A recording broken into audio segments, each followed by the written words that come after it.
Hebrews is in fact a sermon on faith within itself. And it uses a whole litany of famous Hebrew heroes.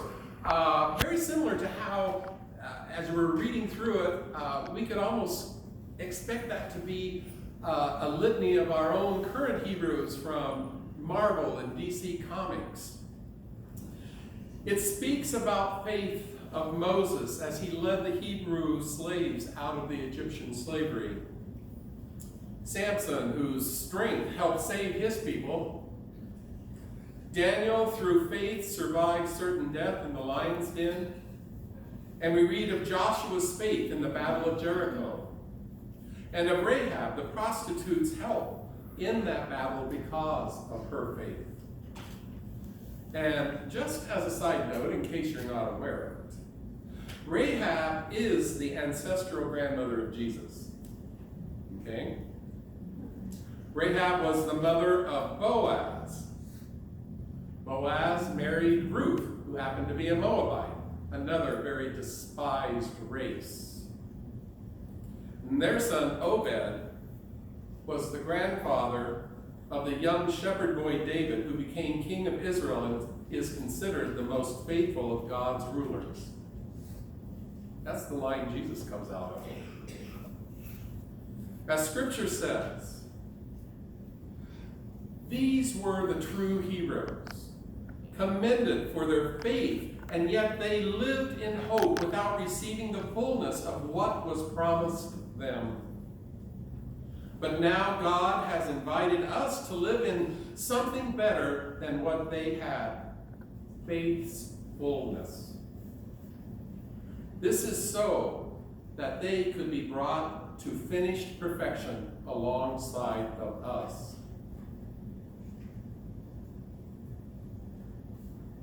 These are wonderful words of encouragement. But what do these words mean to us in this world? And more importantly, how do these words of assurance actually include us? So I'm going to throw out a definition. Faith discerns where real life is to be found. Faith discerns where real life is to be found, knows which values are true and which are counterfeit, and endures hardships in the face of divine promise. And endures hardships in the face of divine promise. Divine promise. What is divine promise? Well, to Abraham, it was to live in the land of the milk and honey. Abraham's faith in this promise is what drove him to follow God's leading. Not knowing where it was, what it was going to look like, how he was even going to gain it once he found it, he just trusted God to keep this promise. Now, I'm not sure what your definition is of the land of milk and honey, but I understand the promise of milk and honey to be this. The promise by God to us is the promise of life in God, through God, and in God. In other words, we, being created in the image of God, means that we have God in us from birth. And we have the choice to live life authentically by living into our God being. We know through Scripture that this is an ongoing choice, and it is accomplished through faith. The land of milk and honey is metaphoric, representing the richness of life's experiences that comes by living life authentically, of being who we are, a child of God, made in God's image and loved as a part of the family. The author of Hebrew, in this first part of the writing, gives us all of these heroes of faith, all of these examples. But there is also a second part to this sermon, and it is this: so that they could be brought to finished perfection alongside of us. This is a beautiful expression. Let me stop here. There's a beautiful expression of what I just read in the play Carousel. It's your basic love story of bad boy meets good girl. They fall in love, but bad boy gets himself killed. Turns out good girl has bad boy's baby out of wedlock, which puts the life of the daughter in a very tough position growing up, limiting her chances of having a true happy life. Then at a pivotal point in the daughter's life, her father comes down from heaven in an effort to point her toward right choices for her life, and wants her to know that she is not living her life without his presence watching over her. This is the most important message in Carousel. It's the most important message of Hebrew that we were reading, and it is the most important message of our story as we struggle through our daily life. Here again, the words that come out of that musical.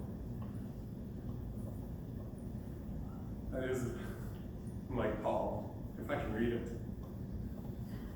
When you walk through the storm, keep your head up high. And don't be afraid of the dark. At the end of the storm is a golden sky and a sweet silver song of a lark. Walk on through the wind, walk on through the rain. Though your dreams be tossed and blown, walk on, with hope in your heart. And you'll never walk alone. No. You'll never walk alone. So as I was listening through a number of artists who have recorded this song, I came across a lot of different statements that people have made who have listened to each of these artists. And I want to share just a couple of those with you. One person said, I've had many storms in my life, and this song makes me cry every time I hear it. I made it through every storm. Hope is the Lord. And another one wrote, for my mother who is battling Alzheimer's, she will never walk alone. It's an amazing thought. And the last one, my son had muscular dystrophy. Jerry Lewis sang this song at the end of an MDA telethon. My son passed away on May 16, 2012. He never had to walk alone. This song makes me cry every time I hear it. Beautiful song.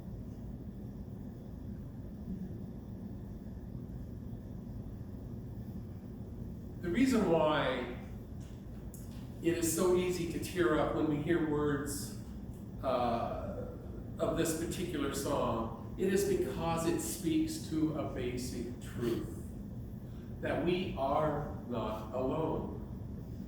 Because not only God is watching over us, but also those loved ones who have gone before us.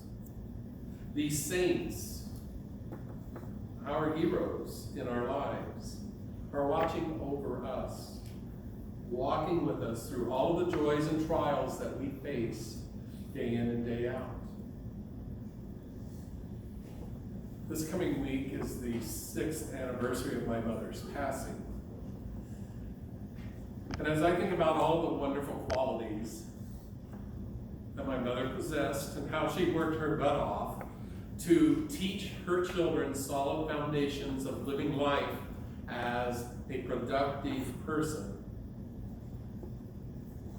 there are two qualities that stand out most in my mind about her. And they are her example of living in unconditional love and her unfailing faith in God. I so often wish that I could possess the faith in God in that same way that I observed my mother. Faith that was sort of simplistic, really.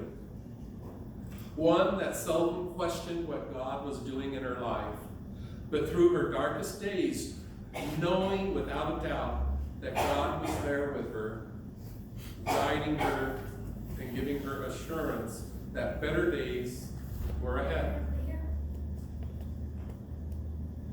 And yet my faith, even though I experience it at a more complex level, it is just as deep, just as undeterred, just as trusting as my mother's. I know that my mother and a whole host of spirits are watching over me. The author of Hebrews says, we are not alone in our walk in life. That those in heaven are here with us, and by being with us continue to be a part of God's promise of building her kingdom, this land of milk and honey. Will we see this kingdom come into fruition? I doubt it. But that is a part of the continuing story about the promise made to Abraham. That is a part of our work, of our race. This story of faith is a story of endurance, a story of perseverance, a story of hope, and a story of solidarity. It is a story of how our lives are built upon the lives of those who have lived before us.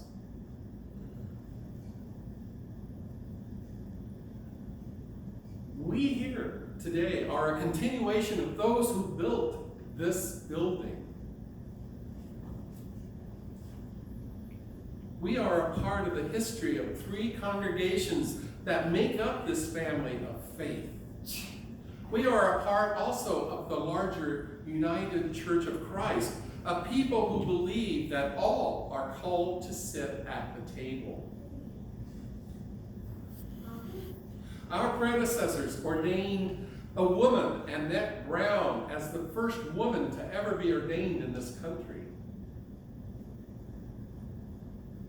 Lemuel Haynes was the first African-American person ordained by a white mainline congregation.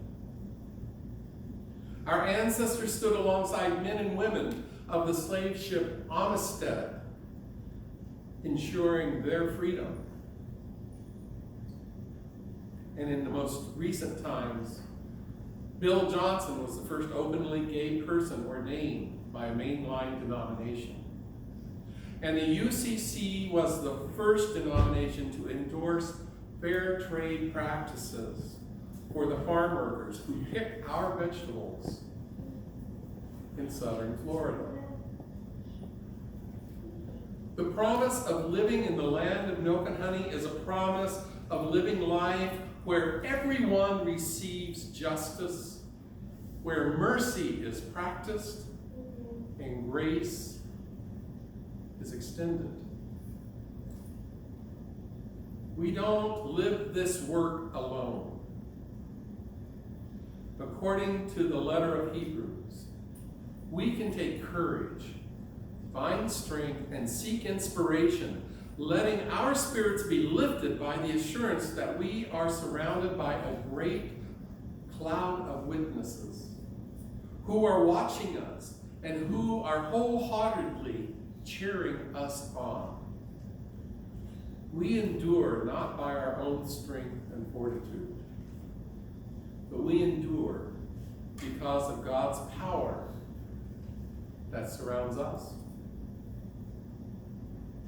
We never will walk alone, for God and our heroes are walking with us.